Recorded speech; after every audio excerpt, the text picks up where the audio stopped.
All right, now let's create a new project for this section. So I'm going to create a new folder called mongo-demo. Let's go in this folder and run npm init with the yes flag. Beautiful. Now we need to install a node package called Mongoose. Mongoose gives us a simple API to work with a MongoDB database. Okay, so you can see at the time of recording this video, I'm using Mongoose version 5.0.1. So if you want to make sure you have the same experience as what I'm going to show you in these videos, I highly encourage you to install the exact same version. So npm install mongoose @5.0.1. Okay, now finally let's open this in VS Code. All right, now let's add a new file here, index.js.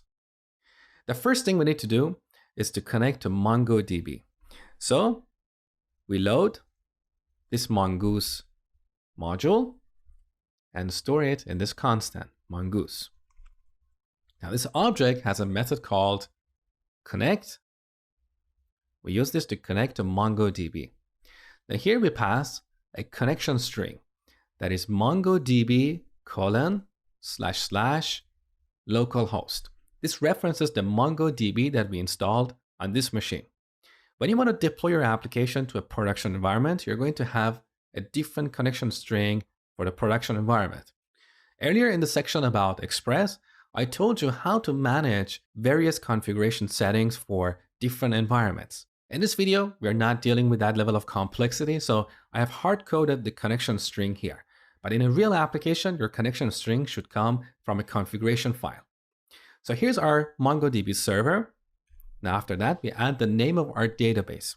In this case, I'm going to use a simple playground database. Now we have not created this database, and it doesn't matter. The first time we write something to this database, MongoDB will automatically create this database for us. Okay, so this is how we connect to a MongoDB database. Now this connect method returns a promise. So we can call then when this promise is fulfilled. That means we have connected to a MongoDB database. So here we can do a simple console.log connected to MongoDB. And by the way, here I'm using console.log for simplicity. As I told you in the section about Express, in a real application, it's better to use the debug module because with that, you have more control over how much of these debugging messages you want to see in the console window. But in this section, we don't want to get distracted with too much complexity. We just want to focus on MongoDB.